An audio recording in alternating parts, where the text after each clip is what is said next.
el clúster, en una actividad previa que tuvimos, los mismos empresarios, ustedes que estuvieron ahí, fueron que nos solicitaron que siguiéramos haciendo este tipo de actividad para seguir fortaleciendo nuestros conocimientos de cómo debemos nosotros pues fortalecer el turismo para que el turismo avance en nuestra provincia.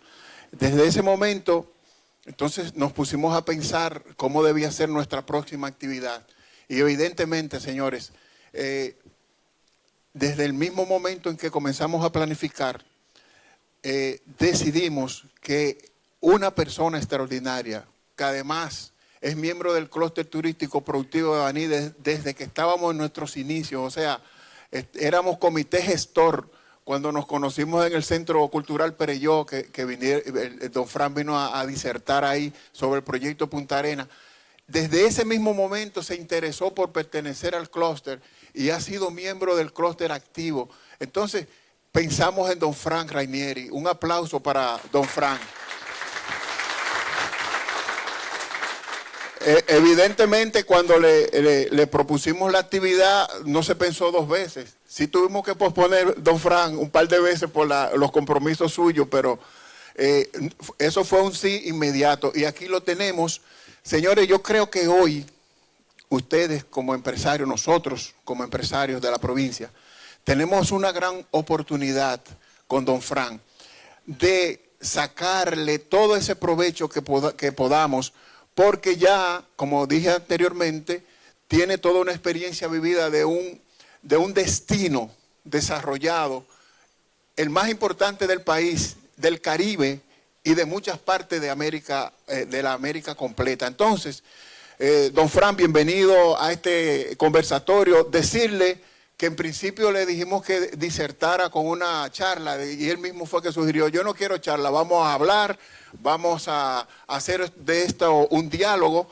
Es decir, que vamos a ir conversando con don Fran y se puede interrumpir, se puede preguntar, se puede hablar, se puede opinar, porque eso fue lo que nos solicitaron ustedes al principio. Así que, don Fran, bienvenido a este encuentro. Espero que se sienta bien.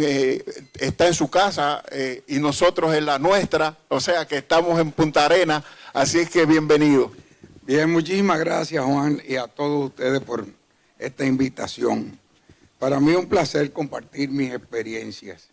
Yo comentaba antes en la mesa de que cuando yo comencé en esta industria no encontré a nadie que me aconsejara, ni me dijese, ni me orientase en ninguna forma. Y por eso choqué con muchas paredes. Pude haberme evitado muchas decepciones, muchos errores, si hubiese tenido quien me orientase. Entonces yo creo que sería una mezquindad de parte mía, que he podido acumular ya 54 años, rumbo en noviembre cumplo 55 años en esta industria, no transmitir mis experiencias. Pueden estar equivocadas o no, pero son las que yo he vivido. Y se la hago de todo corazón, con toda la sinceridad. Hagan las preguntas que ustedes quieran. Si no tengo contesta, lo diré. No lo sé todo, ni mucho menos. Todos los días aprendo algo nuevo.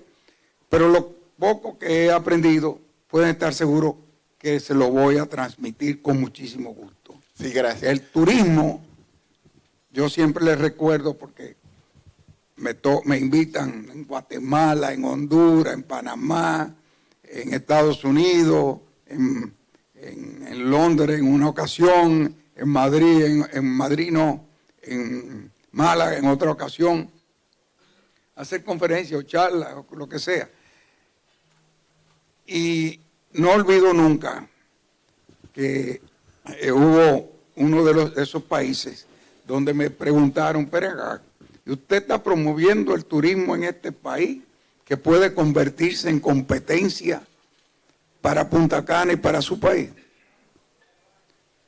Y yo le contesté de esta forma. En ese entonces, yo le dije, ¿y usted cree que nosotros somos los que dominamos el mundo turístico? En ese entonces, 1.200 millones de personas salían a hacer turismo fuera de su frontera, o sea, fuera de sus países. Digo, ¿y usted sabe cuánto recibimos el Caribe completo? En ese entonces, 36 millones. Nos quedan 1.164 millones de gente que buscar. ¿Cómo yo voy a pensar con la mezquindad? Hay gente que dice, no, que los Rainieri no quieren competencia. No quieren competencia. ¿Por cuál? Hay para todos. Lo que hay es que sí, tratar de hacerlo con altura, no bajando precios como ha pasado en el pasado en República Dominicana, que tumbaba a todo el mundo, porque cuando uno baja, el otro baja, el otro baja, el otro baja, y llega un momento donde es insostenible la industria. Y eso pasó aquí, no hace tanto tiempo, pero gracias a Dios ya es una etapa superada. Entonces, yo por eso he creído siempre que mientras yo más pueda llevar mi experiencia a todas las esquinas de República Dominicana y a otros países de la vecindad, mejor va a ser. Porque también tenemos que recordar algo muy importante. Y yo le decía en Guatemala, en una charla que habían inclusive 20 congresistas, el sector privado, todo el mundo. Y yo le decía la importancia del turismo para nuestros países. ¿Ustedes saben cuál es? Que tenemos, en el caso de Guatemala, digo, ustedes tienen 500 años siendo líderes exportadores de café, productores de azúcar, productores de aquello. ¿Ha cambiado el país en algo? No. La industria turística moviliza las sociedades porque permea a todas las áreas de la vida de un país. Entonces eso permite el ascenso social, pero cuando hay ascenso social, la gente ya no piensa en tirar piedra, ni en quemar goma, ni armar lío, trae paz. Y eso es lo que necesitamos para tener más turistas. Entonces, yo les decía, ustedes tienen que cambiar. Y el turismo es la industria de mayor crecimiento ahora mismo en el mundo en los últimos 25 años. España, lo que saca España de la pandemia no fue los vinos ni nada de eso, fue el turismo. Este año pasado fueron el 12.4% del PIB español. No estamos hablando de una economía chiquita como la República Dominicana. Y solamente en los primeros 4 meses fueron, ¿cuánto? 35 mil millones de dólares que generó Simón.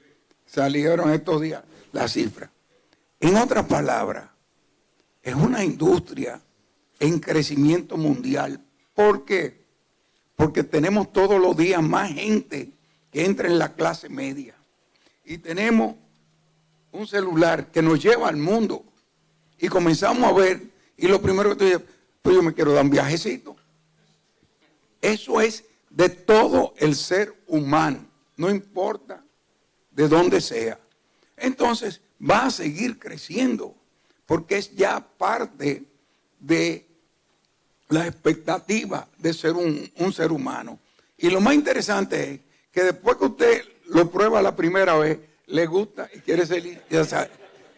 Y Dios lo bendiga, porque nosotros nos beneficiamos como país y como zona. Ahora, en esta industria hay que también tomarse una pastilla de ubicatina, porque hay, la venden en la farmacia, Ubicatec, es muy importante, porque también a veces queremos o pretendemos cosas que no son posibles. Y ahí viene saber buscar el nicho de cada lugar. Don Frank, déjeme interrumpirle ahí. Ya que usted está hablando precisamente de saber ubicarse, ¿verdad? Para tomarnos esa pastillita. Yo quisiera que nos remontemos a esos años cuando existía Punta Tiburón, ¿cómo es que don Fran decide ver este espacio, soñar con este espacio, visualizarlo con el tiempo?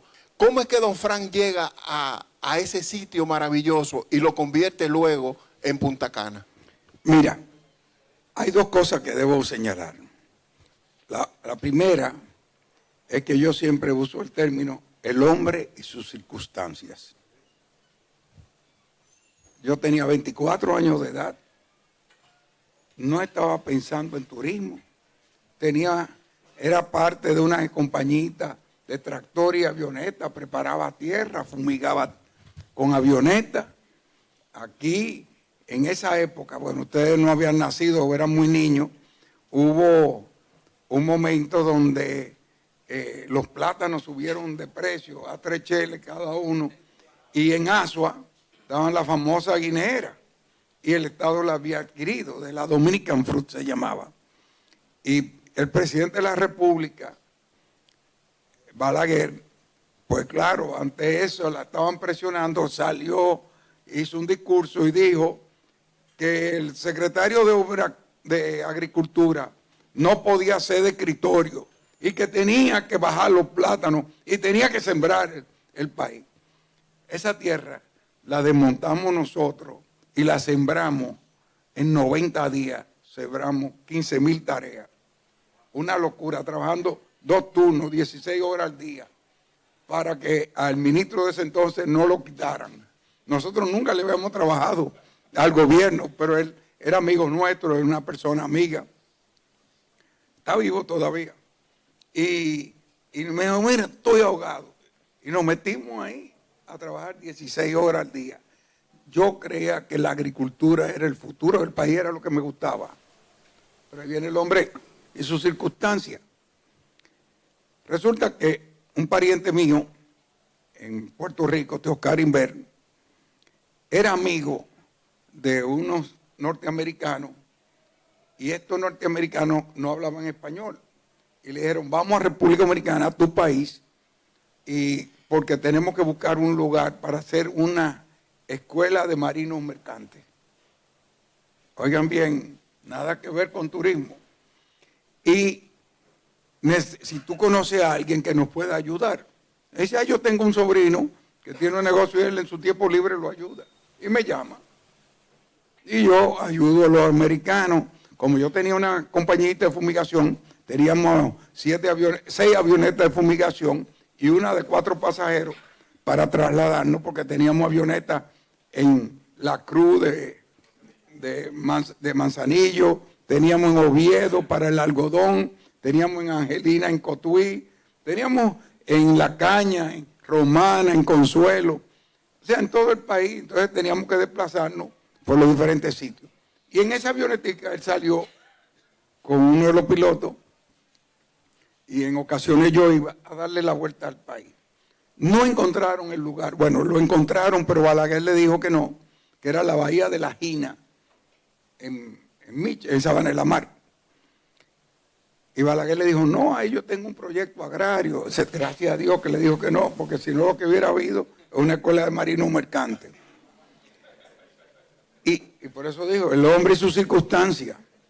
Y resulta que cuando sobrevolamos la costa este, él me preguntó, ¿y toda esta tierra de quién es? Sabrá Dios, aquí no vive ni el diablo, aquí no se da ni la mala palabra. Y entonces él me dijo, pero averíguame. Dijo, espérate, hay que buscar un abogado para averiguar eso. Desde Macao hasta Juanillo había solo 6 propietarios y son 46 kilómetros. ¿Ok? Para que tengan una idea de que eso era selva. Y lo que tenía eran títulos. Y en la orilla del mar, coco. La tierra se vendía, oigan bien, por mata de coco, no por tarea. Una mata grande en producción, 5 pesos. Una mediana, 2,5 pesos, y una chiquita, 1 peso. Así era que se vendía la tierra en esa zona. Y les digo para que no se sorprendan de muchas cosas. Y yo conseguí un abogado y averiguaron. Y habían 3, porque esos 3 no tenían ni siquiera coco, nada más que unos poquitos. Y esos 3 lo que hacían es que vendían el derecho a madereros que entraban en cierta época del año a talar para hacer traviesas para los rieles de los trenes de la caña de azúcar, para Central Romana y para los ingenios del CEA en San Pedro de Macorís.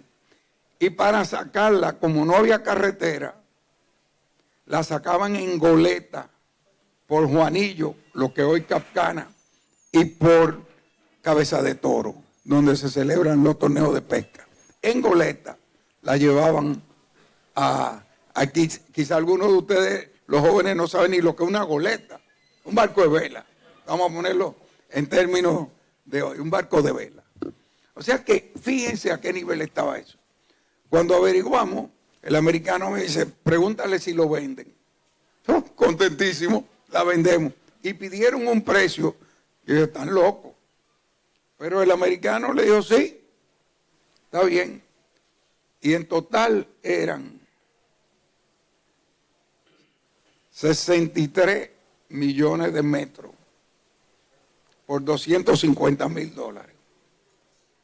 Hoy tú no compras un solar en Punta Cana por $250,000.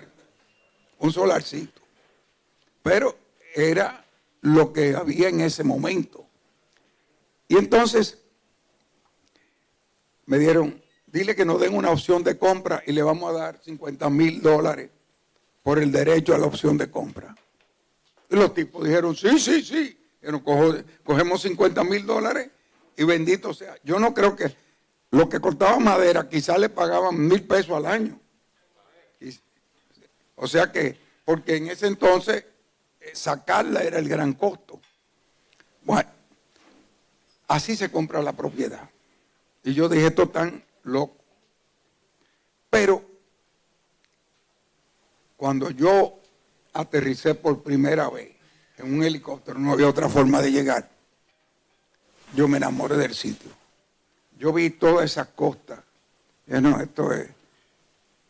Y recordaba que en mis años más jóvenes hubo un tiempo que yo no pude regresar al país al final de la dictadura de Trujillo por problemas de mi familia con el régimen de Trujillo, y donde me iba era donde ese tío en Puerto Rico. Y yo vi cuando Fidel Castro en el 59 cierra el turismo y comienzan a hacer los hoteles en Puerto Rico. Y yo dije, pero las playas de Puerto Rico no son tan buenas como esta. Pero aquí lo que hay que hacer es un destino de playa. Y comienzo con 24 años a pensar en esas cosas. Yo le preparaba tierra a Central Romana y le fumigaba. Y nosotros teníamos una camioneta Jeep de 8 cilindros, que entraba donde quiera. Entonces yo en varias ocasiones me iba hasta Punta Cana, me tomaba 6 horas de higüey allá. 6 horas de higüey allá. ¿Ok? Y yo me iba a ver el sitio. Pero ¿qué pasa? En el negocio agrícola, una de las personas que me ayudaba todos los sábados era mi novia. Y yo tenía un Volkswagen y en ese yo andaba el país, me la llevaba a ella con 2 chaperones, los 2 hermanitos. Eso era parte de la época. Y no podíamos dormir en ningún sitio, había que regresar, tampoco. Hey, no, era otra época. Y entonces yo me fui enamorando del sitio. Y en eso vino una tragedia. Ella iba a comprar su traje de boda en febrero de 1970 y el avión se cayó y ella murió. Y eso a mí me destruyó y ya me desincentivé del tema del negocio de tractor y avioneta. Ya yo no estaba en eso. Y ahí me fui mudando.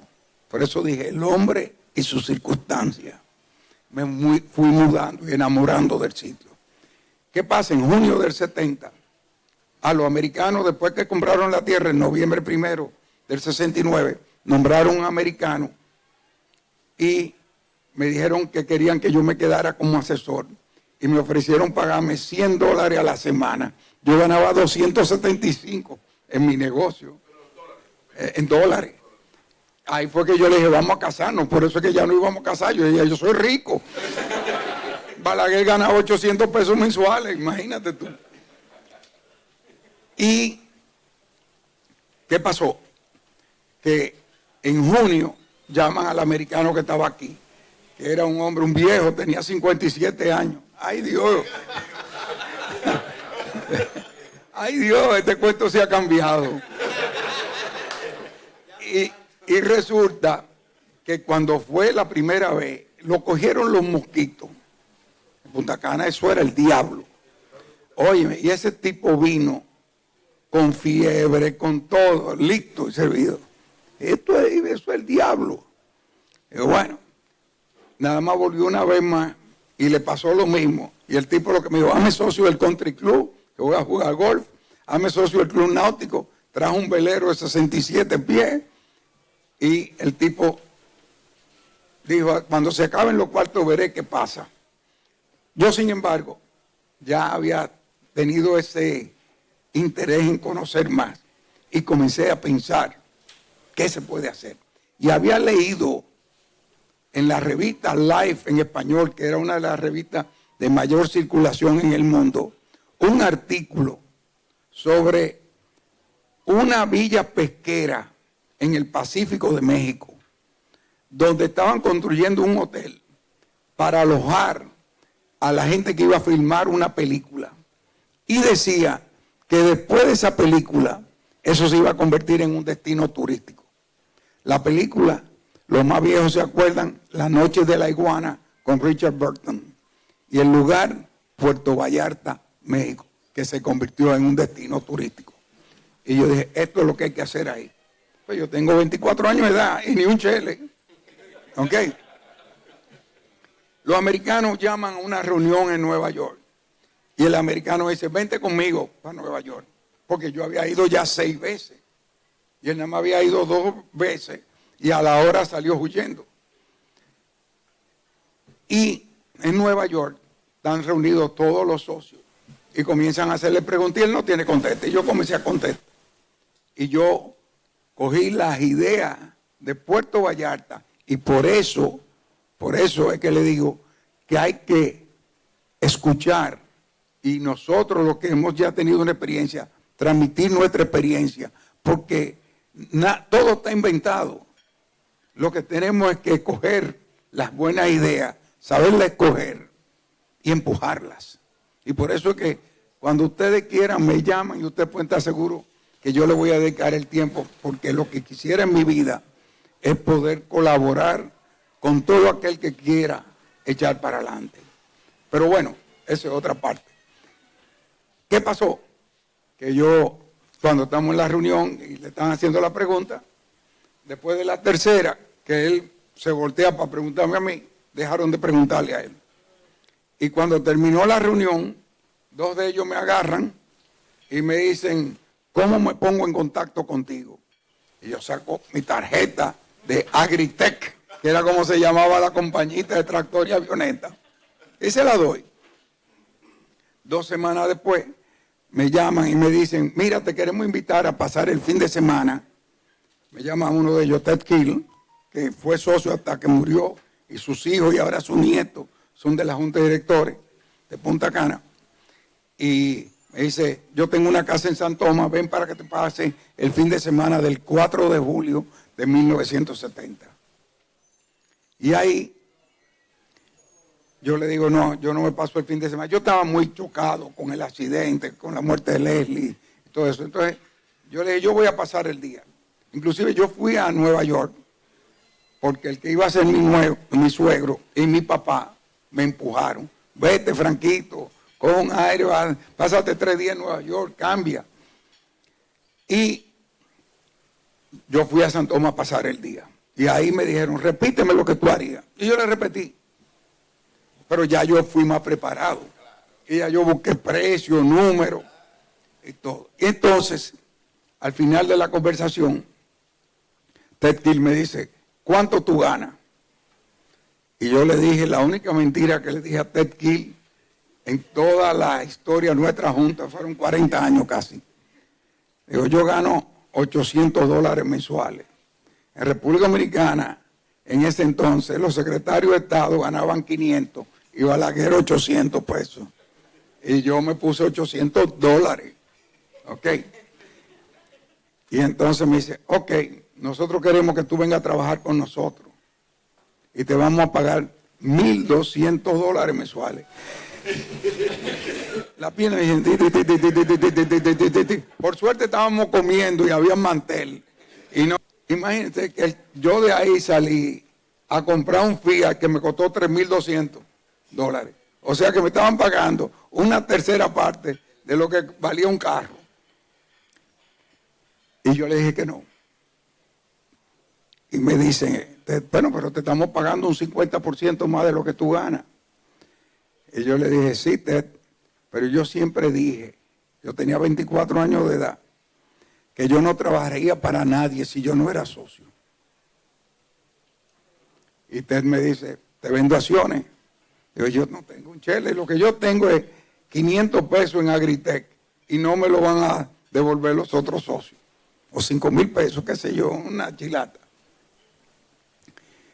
Me dice, bueno, tu familia. Digo, mi familia es una cosa y yo soy otra. Porque yo no quiero trabajar para otros, sino para los que me están empleando, pero yo ser dueño.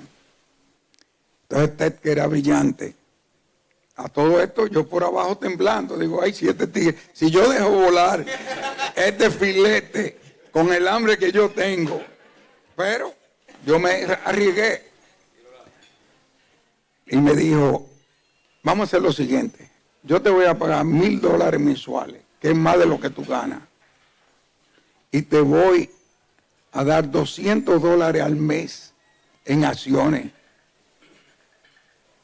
O sea, te voy a descontar $200 para comprar las acciones durante 5 años.